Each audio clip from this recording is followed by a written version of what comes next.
Olá pessoal, eu sou o Almir. Gostaria de demonstrar nesse vídeo uma questão a respeito de uma arquitetura.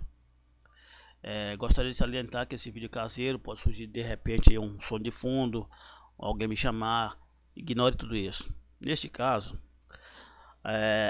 estava numa comunidade no YouTube, ouvindo lá estava no canal no YouTube, ouvindo um amigo, um especialista da linguagem Object Pascal Delphi. E ele estava conversando a respeito ele estava conversando com um colega a respeito de uma arquitetura necessária.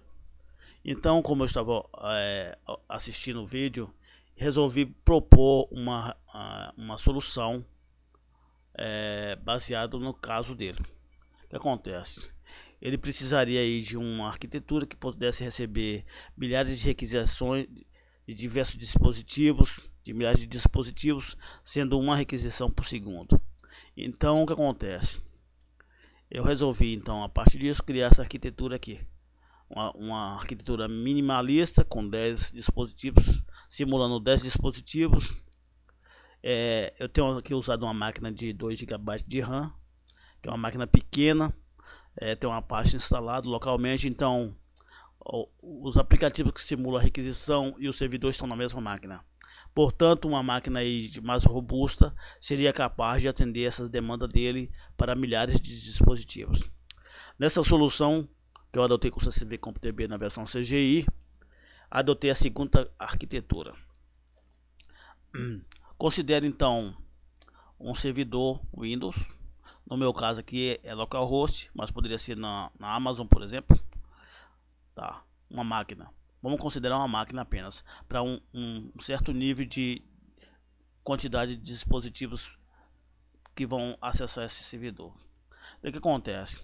Dentro desse servidor eu criei 10 CGIs, no mesmo servidor Apache eu criei 10 CGIs independentes, porque o CCV CompDB ele trabalha dentro de uma CGI. Portanto, se eu criar dentro da pasta da CGI principal do Apache várias CGIs paralelas, cada requisição pode ser feita paralelamente. Então a execução de uma instância não interfere na execução de uma segunda instância ou demais instâncias, porque o lock global de multiusuário é por instância. Tem uma opção também de ser um lock global por todas as instâncias, chamada de charge lock. É um segundo tipo de lock que deve ser configurado de acordo com a demanda. Nesse caso aqui eu não usei o charge lock com lock global por todas as instâncias multiusuário, mas apenas um lock global por cada instância. Então a execução de um dispositivo em uma instância não interfere no tempo de execução da outra instância, não interfere no lock do while, ou seja, uma segunda execução não precisa esperar a primeira terminar, porque elas são paralelas. Então o que acontece? Então eu simulei aqui os dispositivos, e para isso eu fiz um monte de aplicações aqui, aplicações, ou seja, o Lazarus, né? Fiz um programa no Lazarus fazendo requisições. Cada programa desse faz 100 requisições. E aqui temos a resposta de cada requisição em milissegundos. Observe que todos eles trabalharam paralelamente. E em média temos aí requisições de 393 milissegundos.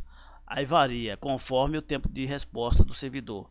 Por exemplo, chega em momentos que chega até 2 milissegundos. Em média, o CCV CompDB CGI na minha máquina de 2 GB de RAM, com muita coisa rodando, demora em torno de para ser inicializada 16 milissegundos, e um script geralmente não chega nem 1 milissegundo para ser executado. O script que eu estou rodando aqui é o seguinte: cada aplicação envia então essa requisição tipo GET. Como não usa URL, não há perigo de ser tipo GET, porque a requisição é embutida no código compilado. Então lá vai, é enviada a CGI. Observamos que tem socket lay aqui, SSL, enviada a CGI. Então uma variável em N é enviada através da aplicação para poder escolher uma das CGI que vai ser executada. Esse N pode ser até randômico, então executa-se, envia aqui a variável id valor. No caso aqui, para variar o valor das tabelas, eu coloquei um randômico aqui também. E então é executado um script chamado teste de carga SQL dentro do servidor. Cada CGI dessa tem um mesmo script. E aqui temos os scripts, o script de CQ, teste de carga. Basicamente foi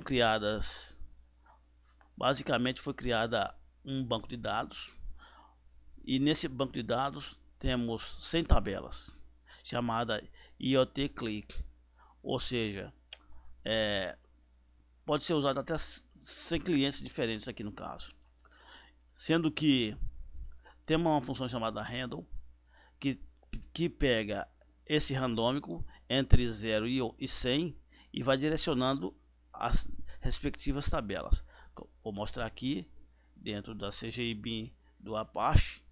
Eu tenho dentro da CGI BIM do Apache, eu tenho mais 10 CGIs, 10 CGIs independentes paralelas, e temos um banco de dados.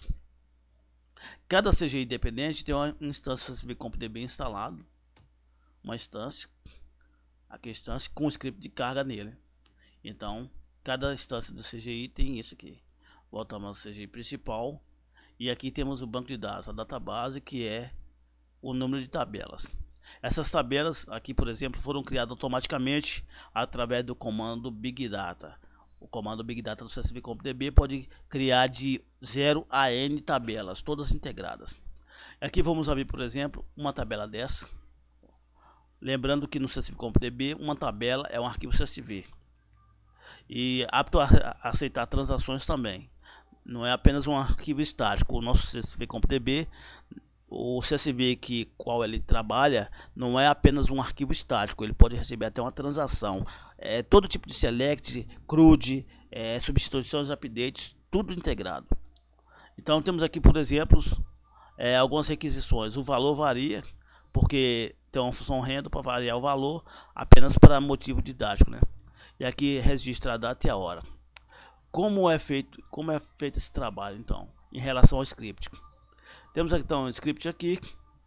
Então o script aqui está em formato de histórico de log, ou seja, a cada frações de milissegundos ou segundos ele envia uma requisição adicionando ao log. Mas pode ser também em tipo substituição, ou seja, tem um registro lá na tabela e cada requisição ele não adiciona um novo registro como log, como histórico, mas apenas substitui o valor da temperatura, no caso ali. Supondo que tem uma temperatura aqui, que é o único registro. Aí então uma requisição do dispositivo vai apenas substituir a cada 1 segundo o valor da temperatura ali, sem necessariamente ser de log, entendeu? Ou seja, são várias formas de trabalhar com o CSV CompDB. E isso não impacta em nada na questão do trabalho das requisições. Aqui temos então enviado o ID com handle. Esse handle nativo do CSV CompDB, ele automaticamente já cria a opção de variar esse valor.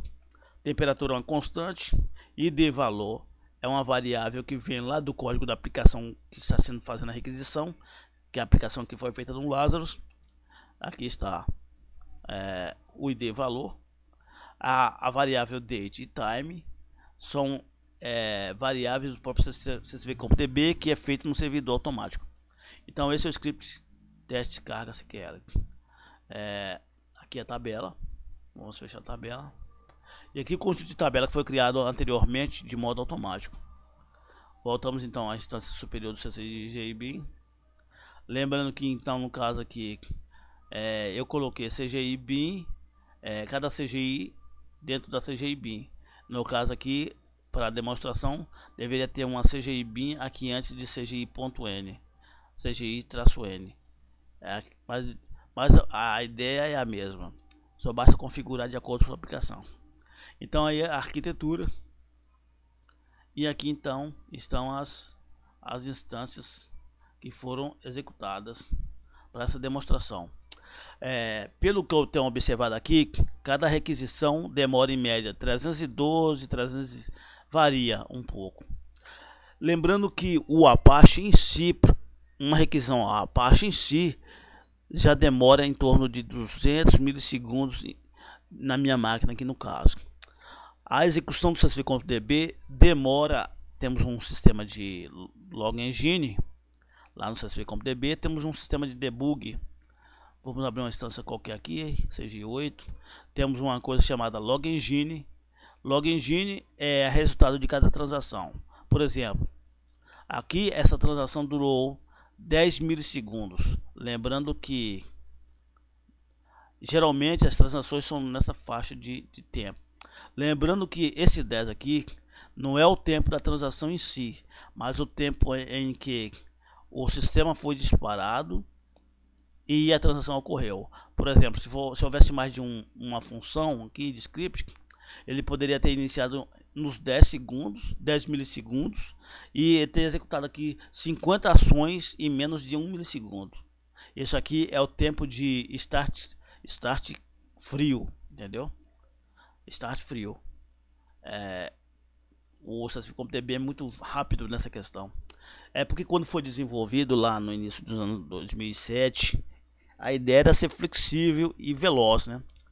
Então, aí, por exemplo, está a minha proposta para um sistema de requisição de milhares de dispositivos, bastando então variar a quantidade de CGIs paralelas e também implementar um pouco da memória RAM do servidor.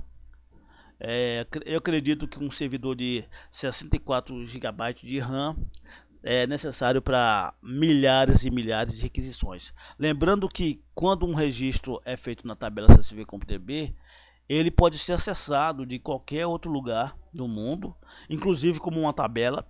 E temos até várias funções, inclusive para se criar APIs com JSON também. Eu sou crítico do JSON, eu não gosto do JSON, mas já temos até a função de exportar como JSON a partir da tabela CSV. Lembrando que no CSV.db nosso foco é manter os registros como CSV delimitado por ponto e vírgula. E a partir disso podemos fazer interações com mobiles, fazer CRUDs, updates completos. É uma tecnologia que já tem muito tempo de idade.